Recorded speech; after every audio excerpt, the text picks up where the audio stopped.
So, should Anthony Weiner resign over the Twitter scandals? No, absolutely not. And I'll tell you why. It's true.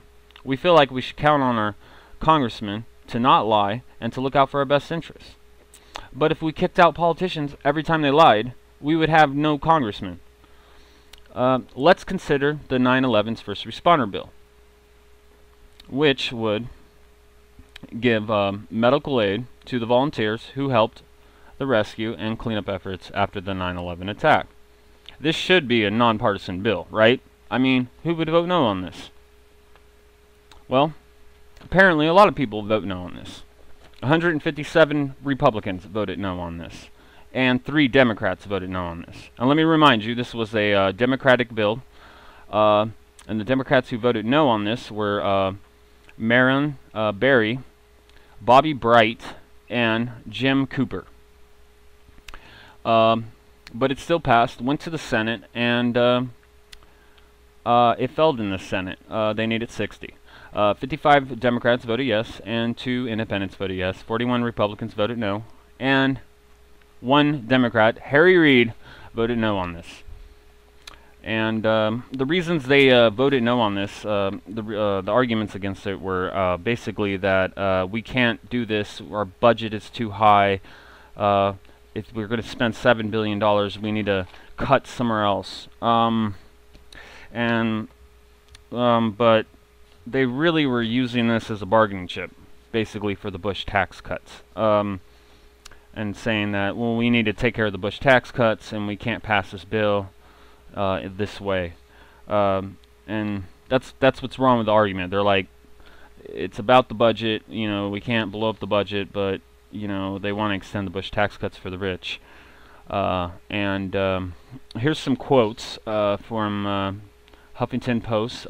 Tom Coburn, a senator from Oklahoma, says, "Every American recognizes the heroism of the 9/11 first responders, but it's not compassionate to help one group while robbing future generations of opportunity." And if that doesn't make you mad, we got Representative Lamar Smith, a Republican from Texas, who calls the bill an irresponsible overreach and says this bill is deceptive, starting with its title. Well, here's Anthony Weiner on the Senate floor, or I'm sorry, the House floor, debating this bill. Great courage. So all members have already spoken, and then stand up and wrap your arms around procedure. We see it in the United States Senate every single day where members say, we want amendments, we want debate, we want amendment, but we're still a no. And then we stand up and say, oh, well, we had a different process, we vote yes. You vote yes if you believe yes.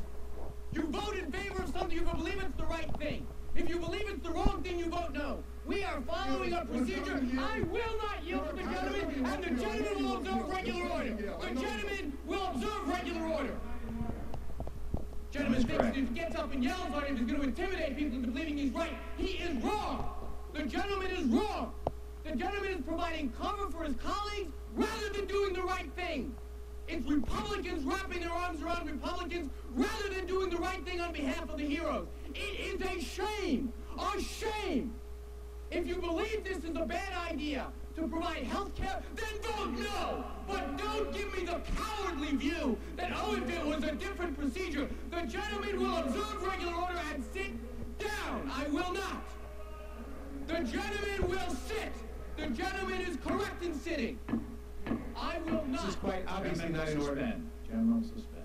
I will not stand here and listen to my colleagues say, oh, if only I had a different procedure that allows us to stall, and then vote no. Instead of standing up and defending your colleagues and voting no on this humane bill, you should urge them to vote yes, something the gentleman has not done.